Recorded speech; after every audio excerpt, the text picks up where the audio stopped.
Hi friend, math king classes में आपका स्वागत है। तो इसके पिछली वीडियो में हम लोग दूरी सूत्र और दो बिंदुओं के बीच दूरी निकालना अच्छी तरह से सीख लिए थे। तो आज की वीडियो में हम पढ़ेंगे प्रश्नावली 7.1 के जितने भी उदाहरण हैं, सबसे पहले हम उन्हें अच्छी तरह से समझेंगे, उसके बाद ही हम प्रश्नों को हल करेंगे। तो चलिए हम स्टार्ट करते हैं। एग्जाम्पल दिया है, क्या बिंदु 3, 2, -2, -3 और 2, 3 एक त्रिभुज बनाते हैं? यदि हाँ तो बताइए किस प्रकार के त्रिभुज बनाते हैं। ठीक है, तो जैसे आप लोग देख रहे हैं एग्जाम्पल में, प्रश्न में क्या दिया है, यदि इन तीनों बिंदुओं से कोई हमारा त्रिभुज बन रहा है तो किस प्रकार का बन रहा है। ठीक है, तो सबसे पहले हमें यह चेक करना पड़ेगा कि भाई हमारा त्रिभुज बन रहा है इन तीनों बिंदुओं से कि नहीं बन रहा है। तो त्रिभुज अगर कोई त्रिभुज हमारा बन रहा है तो इसे चेक करने का क्या मेथड होता है। ठीक है, तो इसका बहुत सिंपल सा मेथड होता है। यदि किसी त्रिभुज के दो भुजाओं का योग उसकी तीसरी भुजा से बड़ा आ रहा है तो इसका मतलब वो हमारा त्रिभुज बन रहा है। अगर ऐसा नहीं आ रहा है तो वो हमारा त्रिभुज नहीं होगा। आप चाहें तो इसे नोट पॉइंट में भी लिख सकते हैं। जैसे यदि किसी त्रिभुज के दो भुजाओं का योग तीसरी भुजा से बड़ा हो तो वह सदैव त्रिभुज होंगे। ठीक है, आप इस बात को नोट पॉइंट में। तो चलिए हम इसे एक बार छोटा सा त्रिभुज लेकर हम आपको समझा दें कि कैसे चेक करते हैं। ठीक है, तो जैसे एक त्रिभुज हमारा है ये। ठीक है, इस भुजा का हमने ले लिया लंबाई 5 है और इसका 4 ले लिए और इसका 3 ले लिए। ठीक है, यदि इन दोनों भुजाओं का योग तीसरी भुजा से बड़ा आ रहा है तो ये हमारा त्रिभुज बनेगा, तो हमारा त्रिभुज है। अगर ऐसा नहीं आ रहा है तो ये हमारा त्रिभुज नहीं है, या बराबर भी आता तब भी हमारा त्रिभुज नहीं है। हर कंडीशन मतलब दो भुजाओं का योग हमेशा तीसरी भुजा से बड़ा होना चाहिए। यही चेक करने का मेथड होता है। आया बात समझ में? तो भाई हम कैसे करेंगे, देखो एक बार अगर 4, 3 को हम ले लेते हैं, 4 और +3 ले लिए तो कितना आया, 7 आया। 4, 3 कितना आया, 7 आया, जो हमारी तीसरी भुजा से बड़ा आ रहा है। इसका मतलब ये हमारा त्रिभुज बन रहे हैं। अब देखो एक बार फिर 4, 5 को लेकर अब देख लीजिए, 4 और 5 को ले लिए तो कितना आया, 9। जब 4, 5 वाली भुजा को लिए तो देखो तीसरी भुजा से बड़ा आ रहा है कि नहीं इन दोनों का योग। इसका मतलब ये हमारा त्रिभुज बन रहा है। फिर एक बार आप 5 और 3 को लेकर चेक कर लीजिए, 5 और 3 को चेक कर लिए हम तो कितना आया, 8 आया। तो देखो तीसरी भुजा से बड़ा आ रहा है। इसका मतलब ये हमारे त्रिभुज बन रहे हैं। अगर इसी कंडीशन का वो हमारे दिख रहे हैं तो इसका मतलब हमारा त्रिभुज बनेगा। अगर इस कंडीशन को फॉलो नहीं कर रहे हैं तो हमारा त्रिभुज नहीं बनेगा। आया बात समझ में? तो हर कंडीशन में मतलब दो भुजाओं का योग तीसरी भुजा से बड़ा आना चाहिए। अगर बराबर भी आ रहा है तब भी हमारा त्रिभुज नहीं है, हमेशा मतलब बड़ा होना चाहिए। आया बात समझ में? तो चलिए हम इसे अच्छी तरह से समझ लेते हैं। चलो हम 3 बिंदु ले लेते हैं, A, B, C। हम 3 बिंदु ले लिए जिसके निर्देशांक क्या क्या है भाई। निर्देशांक इसके क्या है, A का निर्देशांक मान लेते हैं 3 दिया, 2। A का निर्देशांक 3, 2 है। और B का कितना दिया है, -2 दिया है और -3 दिया है। C का कितना दिया है, 2 और 3 दिया है। आया बात समझ में?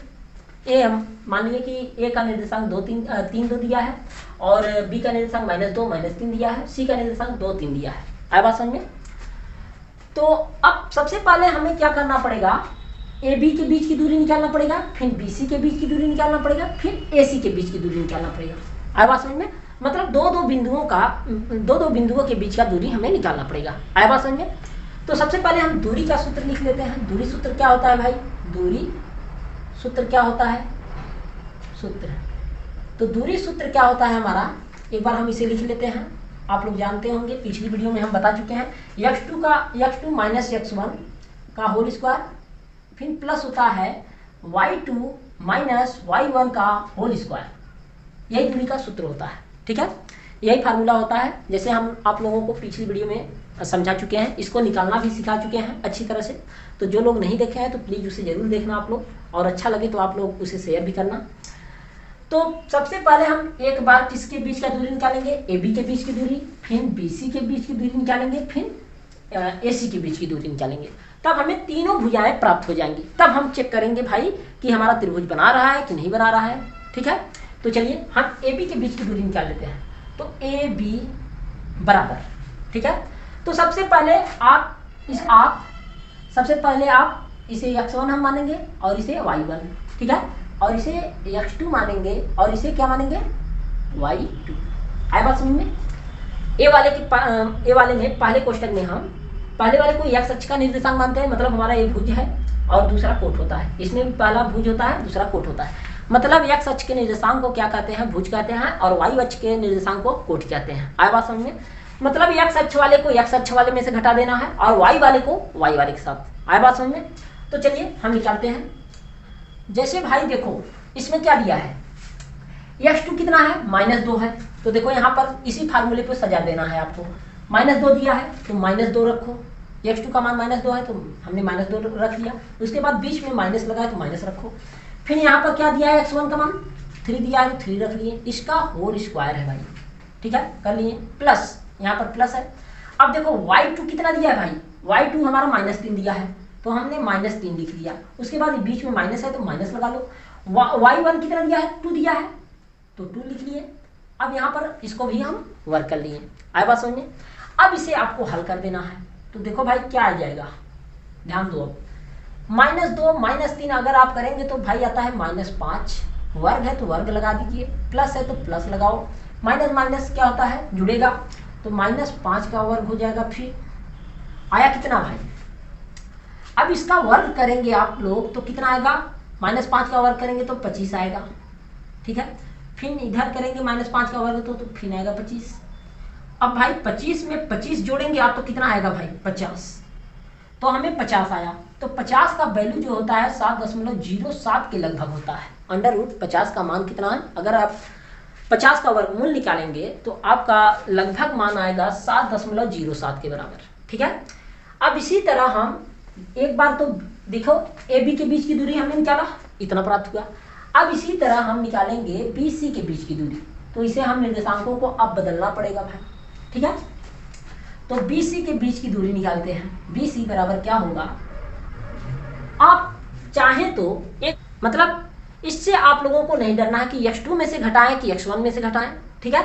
आप किसी में से एक को घटा दो, बस इतना ध्यान रहे, x वाले में से, मतलब x अक्ष में से x अक्ष वाले को घटाएं, ठीक है। मतलब भुज को भुज में से घटाएं और कोट को कोट में से घटाएं, बस इसी बात का ध्यान में रखना है आपको। तो अब हम यहाँ पर क्या मान लें, B को मान लें कि भाई x1 है और ये y1 है, और C वाले को x2 और y2 मानेंगे निर्देशांकों को। आए बात समझे? अब BC के बीच की दूरी निकाल रहे हैं इसी प्रकार हम। तो y2 का मान कितना दिया, x2 का मान कितना दिया है भाई, तो x2 का मान कितना दिया है, 2 दिया है। माइनस है, सूत्र में देखो माइनस है ना, माइनस माइनस लगाओ। और x1 का मान कितना दिया है, -2, तो यहाँ पर माइनस माइनस प्लस हो जाएगा, 2 हो गया। आया बात समझे? इसका वर्क कर दीजिए। अब प्लस है बीच में तो प्लस लगाओ। फिर देखो क्या है हमारा, y2 कितना दिया है, 3 दिया है, और यहाँ पर y1 कितना दिया है, माइनस, तो माइनस माइनस प्लस हो जाएगा, यहाँ पर 3 हो जाएगा। इसका वर्क कर दीजिए। तो यहाँ पर आया कितना भाई, मतलब 2 2 4 हो गया, 4 का वर्ग और प्लस 3 3 6 होगा, 6 का वर्ग होगा। जब आप इसे फिर वर्ग करेंगे तो कितना आएगा, 16। 4 का वर्ग 16 होता है, 6 प्लस 6 का वर्ग 36 होगा। आप जब इसे जोड़ेंगे तो आएगा कितना, आएगा कितना भाई, 52। कितना आया, 52। तो √52 आया। तो मतलब 52 का वर्गमूल कितना होता है, 7.21, लगभग इतना होता है। आया बात समझ में? तो √52 का मान कितना आ गया भाई, कितना, 7.21। तो यहाँ पर हमको BC भुजा की लंबाई मिल गई। अब इसी तरह हम AC भुजा की लंबाई ज्ञात करेंगे। तो भाई अब निर्देशांक बदल जाएंगे इसके, थोड़ा ध्यान देना। अब AC के बीच हम अगर निकालेंगे तो क्या होगा भाई, x वाले में से x को घटा दीजिए, x वाले अक्ष को घटा दीजिए, y वाले में से y वाले अक्ष को घटा दीजिए। बस दूरी वाले सूत्र से आपको डरना नहीं है, बस, ठीक है। तो यहाँ पर हम मान लेते हैं x1 है और ये क्या है, y1 है, और ये x2 है और ये क्या है हमारा, y2 है। आए बात समझ में? तो अब हमें क्या करना है, यहाँ पर x2 का मान कितना दिया है और x1 का मान कितना दिया है, 3 दिया है, तो -3 हो जाएगा। इसका वर्क करो। फिर प्लस यहाँ पर y2 का मान कितना दिया है, 3 दिया है, और y1 का मान कितना दिया है, 2 दिया है, तो हम -2 रखेंगे और इसका वर्क कर देंगे। है बात समझ में? अब देखो फिर क्या करना है हमें, अब यहाँ पर देखो, अब 2 में से -3 को घटाना है तो कितना आ जाएगा आपका, -1 का वर्ग, प्लस ये 3 में से 2 को घटाएंगे तो कितना आएगा, 1 आएगा। इसका भी वर्ग होगा।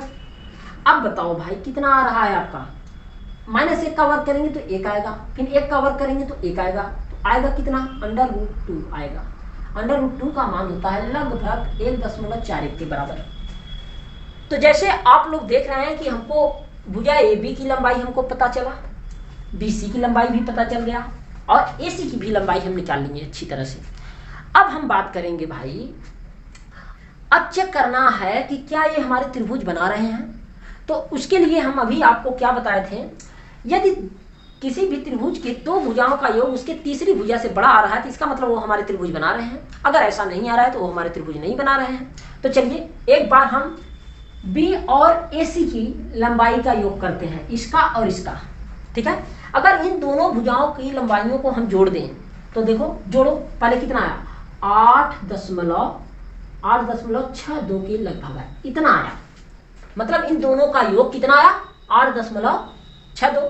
तो देखो भाई तीसरी भुजा से बड़ा आ रहा है, तीसरी भुजा से बड़ा आ रहा है, इसका मतलब हमारा त्रिभुज बन रहा है, ठीक है। एक कंडीशन तो फॉलो कर गया, मतलब हम इसे लिख सकते हैं, क्या लिख सकते हैं भाई, BC प्लस AC, मतलब BC प्लस AC बड़ा है बेटा, किससे बड़ा है, AB से, AB से बड़ा है।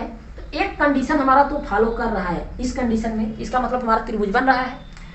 अब एक बार आपको क्या करना है, एक बार आपको बस AB वाली भुजा की लंबाई जोड़ दीजिए और BC वाली भुजा की लंबाई जोड़कर देखते हैं क्या हमारा AC से हमारा बड़ा आ रहा है। अगर बड़ा आ रहा है तो हमारा त्रिभुज बनेंगे भाई। तो देखो हम क्या करेंगे, यहाँ पर ध्यान देना, इस वाले को इस वाले के साथ जोड़ो। तो हम अगर जोड़ रहे हैं, देखो अगर 7.07 में अगर हम 7.21 अगर जोड़ेंगे तो आएगा 14.28, तो इतना आया।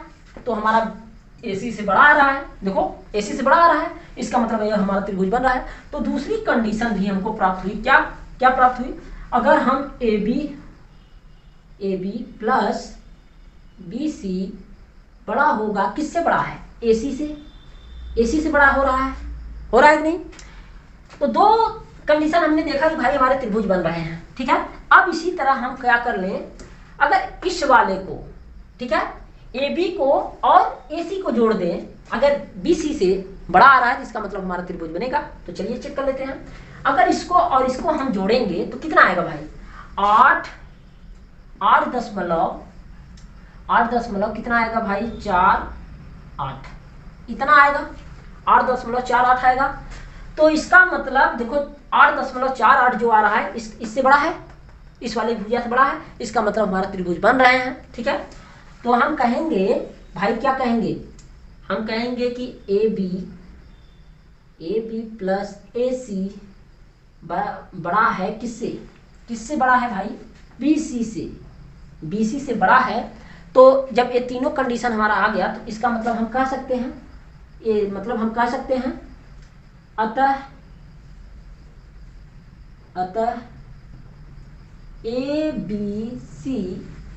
अतः ABC त्रिभुज होंगे, क्या होंगे, त्रिभुज होंगे, ठीक है। अतः हम कह सकते हैं कि ABC हमारा क्या है, त्रिभुज है, तो ABC एक त्रिभुज है, ठीक है। तो हमने तो ये चेक कर लिया कि हमारा क्या ये त्रिभुज बना रहे हैं कि नहीं बना रहे हैं। तो हमने देखा कि भाई ये हमारा त्रिभुज बना रहे हैं, क्योंकि दो भुजाओं का योग तीसरी भुजा से बड़ा आ रहा है, इसका मतलब ये त्रिभुज बना रहे हैं, ठीक है। तो अब हमें बताना है कि अगर त्रिभुज हैं तो किस प्रकार के त्रिभुज बना रहे हैं, ठीक है। तो चलिए हम इसे भी चेक कर लेते हैं। तो हमने देखा था कि इन तीनों भुजाओं से हमारा एक त्रिभुज बन रहा है।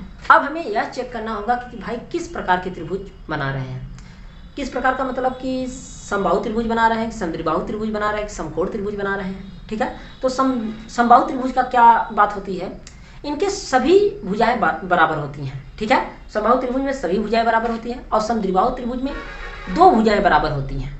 लेकिन समकोण त्रिभुज में क्या होता है कि उनकी सबसे बड़ी भुजा का वर्ग अन्य दो छोटी भुजाओं के वर्गों के योग के बराबर होता है, ठीक है। तो चलिए हम इसी कंडीशन को देखते हैं, क्या ये हमारा सेटिस्फाई कर रहा है कि नहीं। तो भाई देखो समबाहु त्रिभुज में क्या होता है, समबाहु त्रिभुज में हमारा सभी भुजाएं बराबर होती हैं। तो यहाँ पर देखो 7.07 पहला है, फिर 7.21 दिया है, फिर यहाँ पर 1.41, मतलब कोई भी भुजा हमारा बराबर नहीं है। इसका मतलब ये समबाहु त्रिभुज नहीं होंगे। आया बात समझ में? अब हम बात करते हैं क्या ये हमारा समद्विबाहु त्रिभुज है। समद्विबाहु त्रिभुज में क्या होता है, उनकी दो भुजाएं बराबर होती है। तो अब हम देखेंगे क्या इनकी दो भुजाएं बराबर है। तो देखो भाई, ये भी नहीं बराबर है, न तो ये बराबर है, न तो ये बराबर है। ठीक है, तीनों अलग अलग भुजाएं हैं। इसका मतलब ये हमारा समद्विबाहु त्रिभुज नहीं है। अब हम चेक करेंगे क्या ये हमारा समकोण त्रिभुज है। समकोण त्रिभुज में क्या होती है खास बात, समकोण त्रिभुज में होती है कि सबसे बड़ी वाली भुजा जो होती है उनका वर्ग अन्य दो छोटी भुजाओं के वर्गों के योग के बराबर होता है। यही होता है समकोण त्रिभुज। तो हम पाइथागोरस के प्रमेय से हम क्या कहते हैं कि कर्ण का स्क्वायर, तो भाई सबसे बड़ी भुजा का वर्ग, सबसे बड़ी भुजा क्या है इसमें BC है, सबसे बड़ी भुजा, उसका वर्ग करिए। ठीक है, अन्य दो छोटी भुजाओं का वर्ग करिए, मतलब AB का वर्ग करिए, AB का वर्ग प्लस AC का वर्ग, AC का वर्ग। अगर इस बात को फॉलो कर रही हैं वो हमारे समकोण त्रिभुज होंगे। तो देखिए भाई 52 का वर्ग करेंगे, सबसे बड़ी भुजा 52 है, √52 करेंगे। आप क्या करेंगे, √52 का वर्ग करेंगे। फिर इधर AB का कितना है, √50 है, √50 है।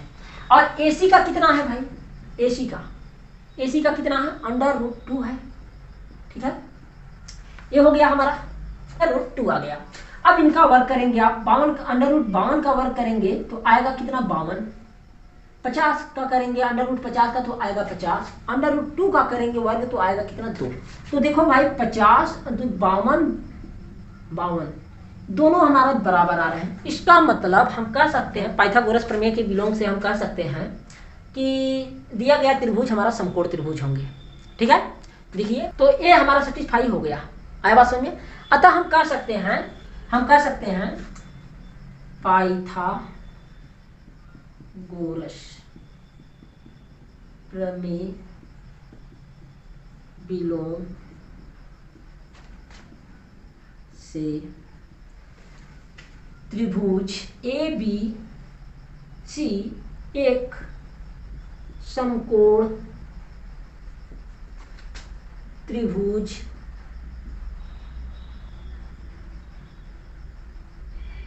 होंगे, एक समकोण त्रिभुज होंगे। ठीक है, तो इस तरह से हम सारी मेथड इसमें जान लिए अच्छी तरह से, और प्रश्नों को हम इस प्रश्न को अच्छी तरह से हम हल कर लिए। ठीक है, तो अब हम चलते हैं नेक्स्ट एग्जाम्पल पर। ठीक है।